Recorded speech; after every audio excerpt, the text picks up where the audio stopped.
We're now going to combine objects using Pathfinder effects. Pathfinder effects found in the Properties panel or the Pathfinder panel are another way to combine shapes in a variety of ways. By default, when a Pathfinder effect such as Unite is applied, the original objects selected are permanently transformed. Now you'll make a bush from a few circles and a rectangle. Zoom into the bush shapes, the green circles and the orange rectangle. That's these right here.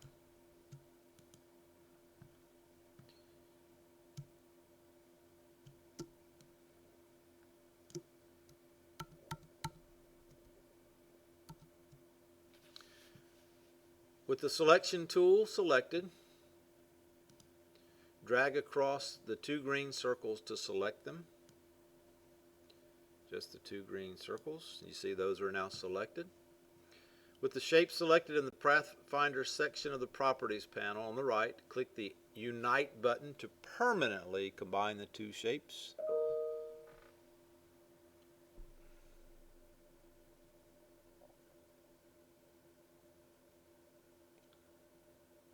There's your Unite button.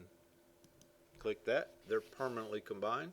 Notice that the color of the final combined shapes is the darker green. That's because the color of the final shape is taken from the topmost shape that is combined. Hold down the Shift button and click the orange rectangle that's below it so everything is selected. In the Properties panel, click More Options in the Pathfinder section down here. Click the minus back button to knock the orange rectangle which is in the back from the green shape. So what am I looking for? Minus, that's minus front, so we want minus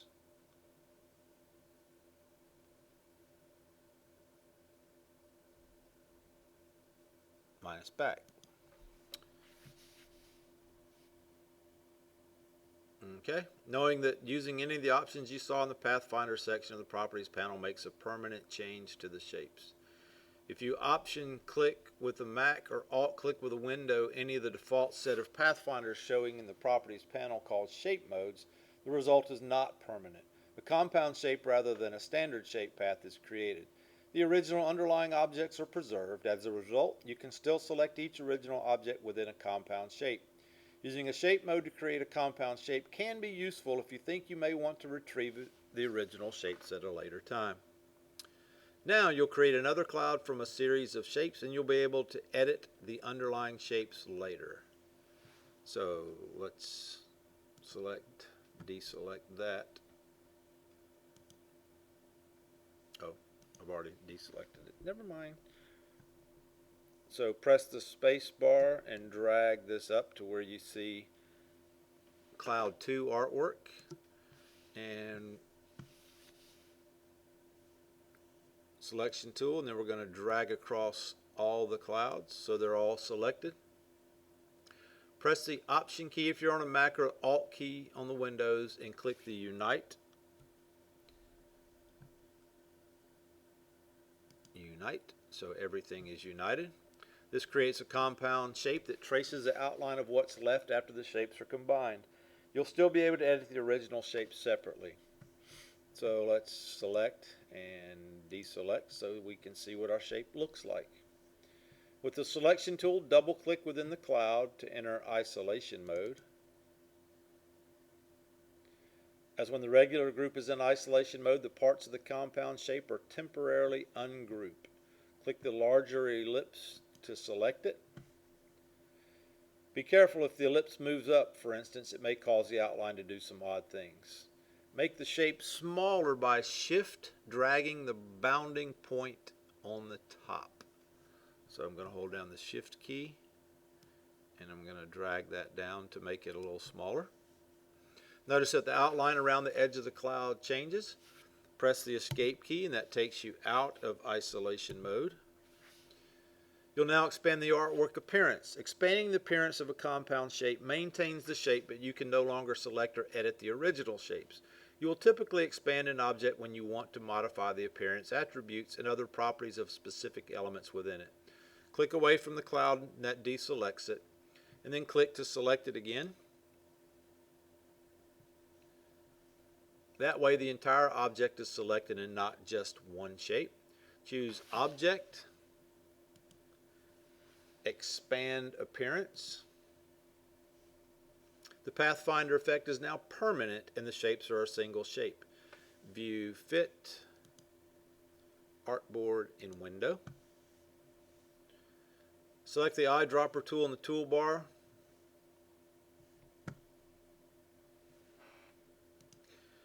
And with your cloud selected, click the cloud to the right in the final example. To select that, that will make yours that color. Using the Reshape tool, you can stretch parts of a path without distorting its overall shape. In this section, you'll change the shape of a line, giving it a bit of a curve so you can add a tail to the dog. Make sure you still have your smart guides on with the Selection tool.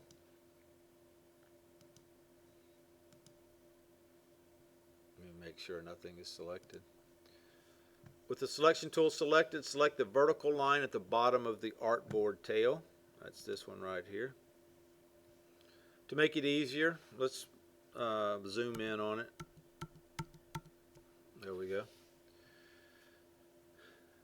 In the toolbar, press and hold the Scale tool. Scale tool. May take me a second to find that one. Oh, there it is. Scale tool. And select the Reshape tool. Underneath that Reshape tool.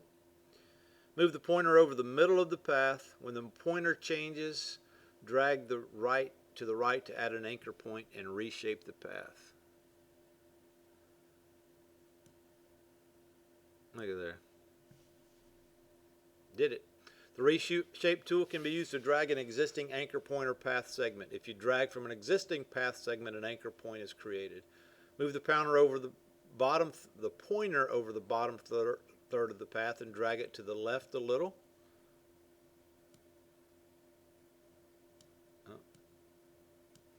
Up. What am I not doing? There we go. So it looks a little squiggly.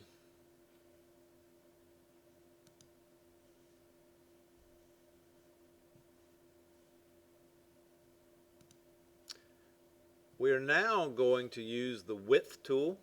Not only can you adjust the weight of a stroke as we did in lesson 3, but you can alter regular stroke widths either by using the Width tool or by applying width profiles to the stroke. This allows you to create a variable width along the stroke of a path. Next, you'll use the Width tool to adjust the path we just reshaped to finalize the tail. Select the Width tool in the toolbar. That looks like a width tool. Says me. What do you think? Come on. Width tool. There you go. There's your Width tool. Move the pointer over the middle of the path you just reshaped and notice that the pointer has a plus sign when it's positioned over the path. If you were to drag, you would edit the width of the stroke. Drag away from the line to the right. Notice that as you drag, you're stretching the stroke to the left and right equally. Release the mouse button when the measurement label shows a width of approximately 44 pixels. So a width of about 44. Doesn't have to be exact. You just created a variable stroke on a path, not a shape with a fill. The new point on the original path is called the width point. The lines extending from the width point are the handles. Click an empty area of the artboard to deselect the point. Move the pointer anywhere over the path. You should see the width point you just created. Move the pointer over the original width point, and when you see the lines extending from it and the pointer changes like this, drag it up and down to see the effect on the path. See the effect that it has on it. In addition to dragging to reposition a width point, you can double click and enter values in a dialog box. That's what we'll do next. Move the pointer over the top anchor point of the path.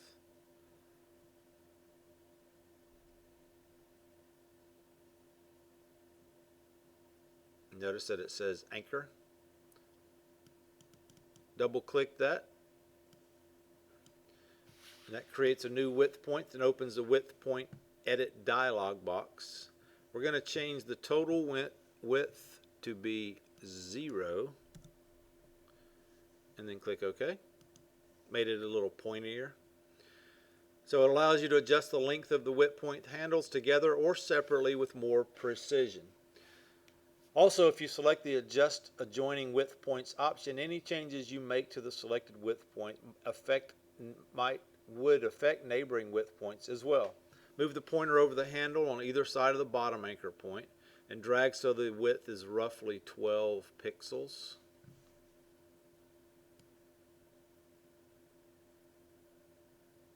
Oop, I missed it.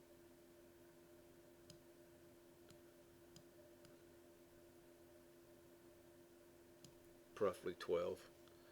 You could have also double clicked the anchor point and set the total width to 12 like you did in the previous step. A time-saving feature in Illustrator is intertwine. Let me see how much more we got to do here. Should I make this a really long video and finish? Yeah, that's what we'll do. We'll keep going instead of creating another one. With intertwine, you can take a path like you can make it a part. You can make part of it appear on top of another object or behind the same object. It can give the appearance of the path intertwining around another object. You'll intertwine a scarf on the dog so it looks like it goes behind and in front of the body of the dog. Choose to signage.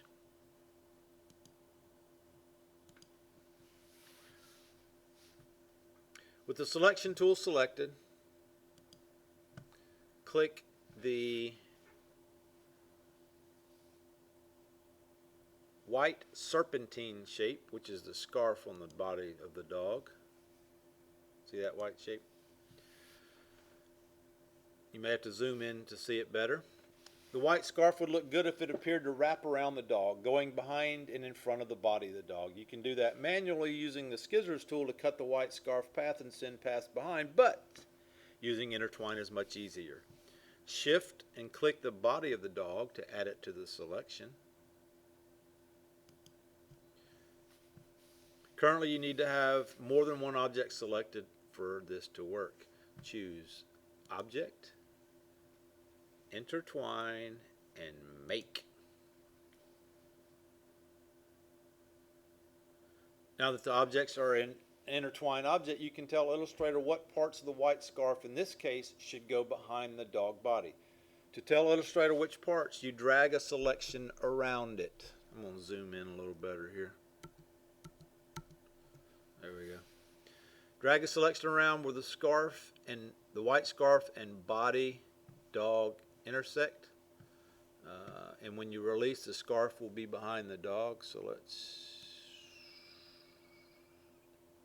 do that. Didn't get all of it. Still did.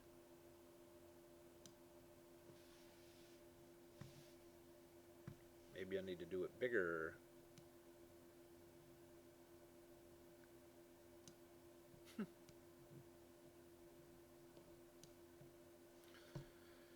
Don't be like me. Get it right. I'm not going to keep doing it. If it doesn't look right, maybe you didn't select the overlapping area. Let's do this. Let's do edit and undo rearrange.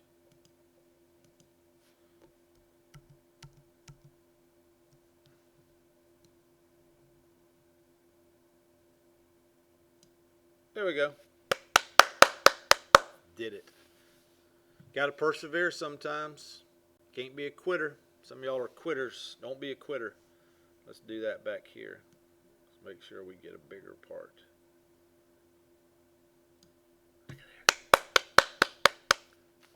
Kind of did mess up over here. That's all right. So let's select and deselect.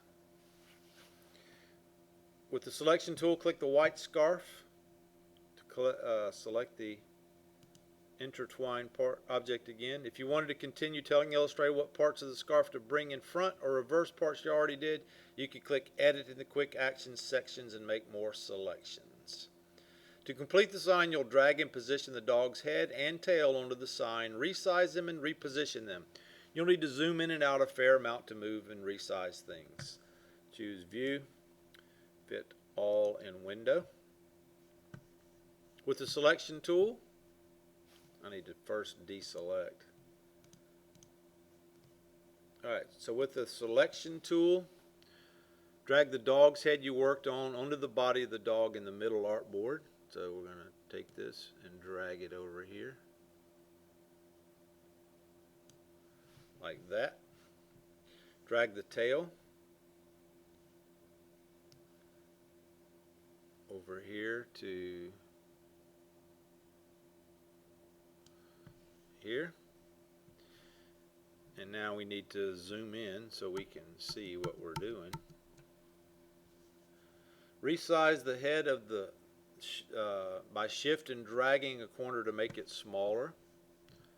So let's select that and hold down the shift key and make it smaller.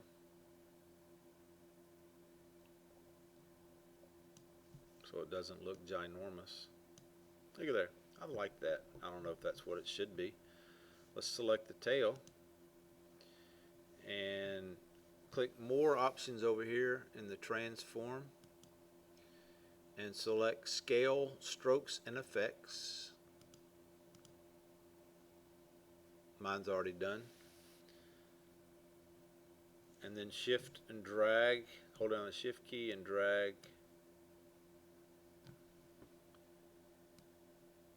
to make it smaller. To rotate the tail, you can do this and that'll rotate the tail. And then let's move it. Oh.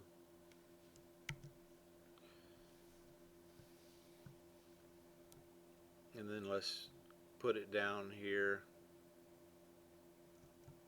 I'm doing a different way. Guess what key I'm using? I used an arrow key.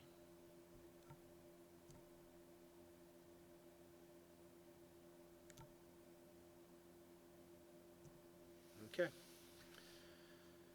So now drag across all the pieces in the Dashin' Diner size sign.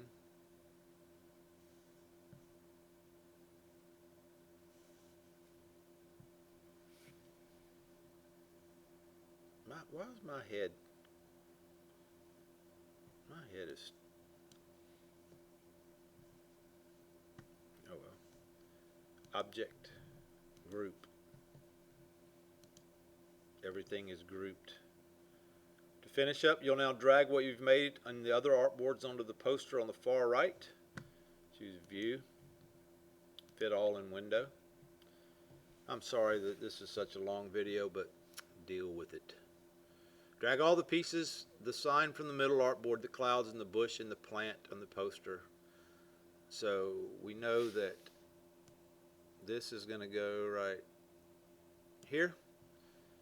And these clouds will go, oh, wrong one. These clouds will go there. This cloud will go there. Clouds, bush, and the plant. Ooh, where's my beautiful plant? Oh, we got to do this. Open 24 hours goes over here. We need to make it smaller. Hold down the shift button.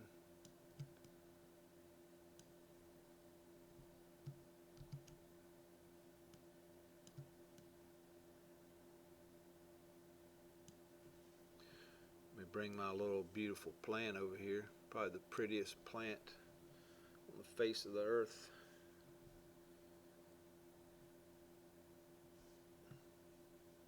And oh, that flower goes right here. There's a little grayed out area. That's where your flower goes. And then this bush goes right there. Now, I think that is fantastic.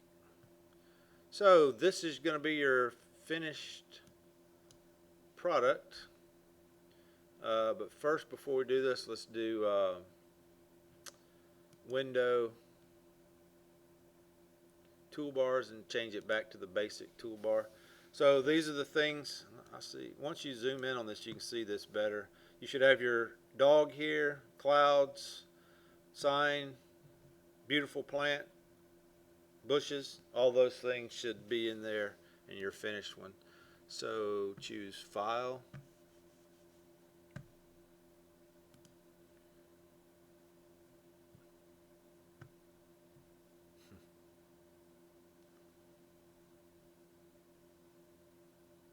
Save, and there you go.